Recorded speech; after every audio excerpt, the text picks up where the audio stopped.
propagating pagoda flowers.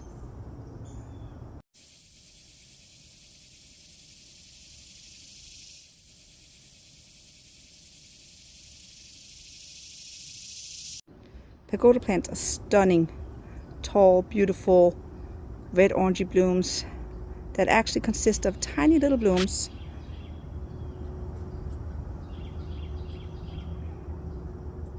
They get up to 6 feet tall, which is about 180 centimeters or so.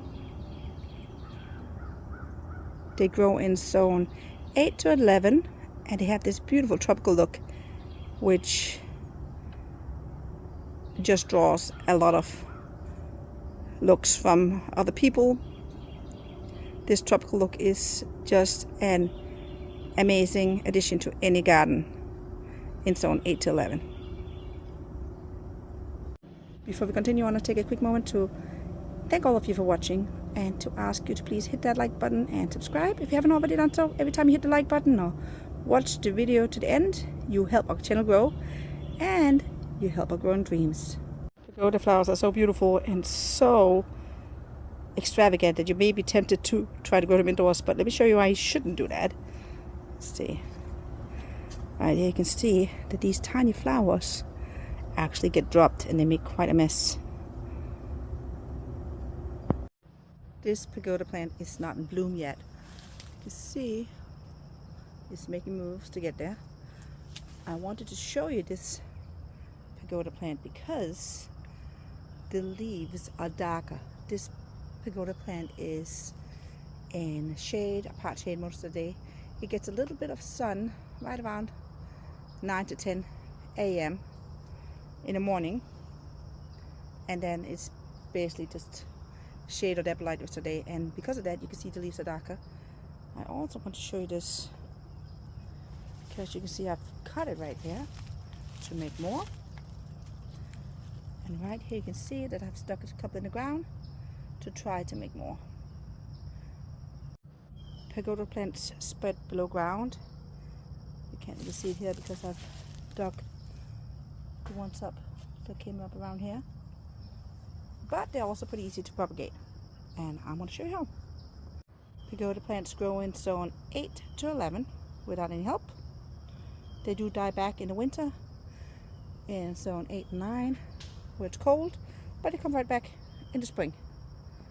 This is the plant that we're going to propagate from today because it is the end of October here in zone 9B, Northeast Florida, and that means even though we could get a flower out of this, I don't likely get a flower before the winter hits in January. I just like to cut them down if I want to propagate and make more, because if I propagate them now, it'll give the pagoda plants time to set roots before the freezes set in January, February, which means they will handle the freezes much better if we do get one, and then I'll get many more plants next summer and next spring. It is very simple to propagate pagoda plants if you have the right conditions. I like to just cut above a couple of leaves, that way I know it will be happy and it can send out more if it wants to. Now I already have some right here that I've done from this one over here, but I'm going to show you how to do it. Let's see. You just strip a couple of leaves,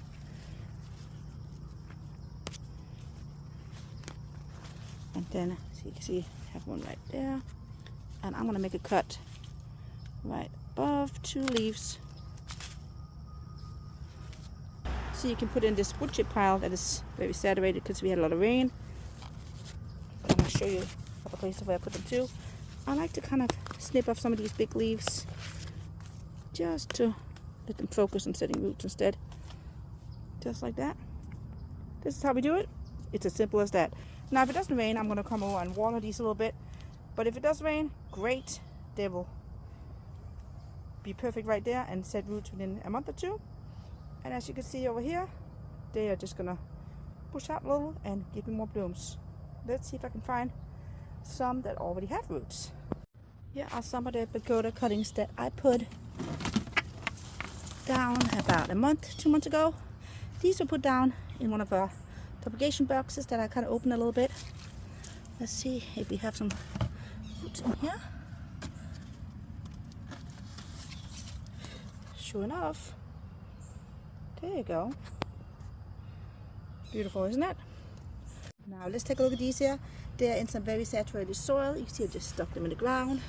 Some of them took, some of them didn't. Let's see. They already have roots. Look at that. Already. Let's go plant these. Let's see the roots. Beautiful. I have a little pot here that has a little bit of soil in it. The mosquitoes are eating me up. Just stick a hole so that you don't disturb the roots too much. There you go. And the other one, I did gently down, and they can now settle in and give us even more roots. I'm gonna see if I find some more soil to put in here. About it.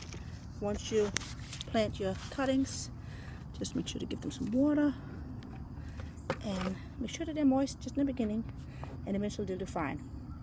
The ones in the ground, I don't do anything to. I just leave them be, and they are happy. This one has been in a pot for about a month. It is thriving. You can see the new leaves. It's looking good. Here's another pagoda plant that I grew from a cutting. It is about ready to get in a bigger pot on the ground. They really truly grow best in the ground because they get quite tall. And then if you have them in the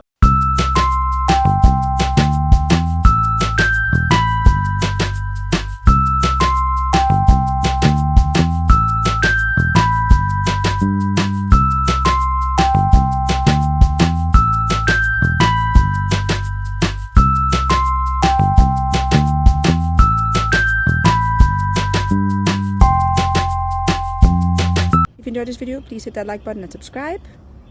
Hit the save button so you can watch it later, and share this video with your friends. And don't forget that you can watch many more plant propagation and growing without chemical videos on our main YouTube page. We have lots of different playlists, more than 100 videos. There should be something for everyone. We grow tropical plants, we grow subtropical plants, temperate plants from zone 11 to around zone 6, zone 5.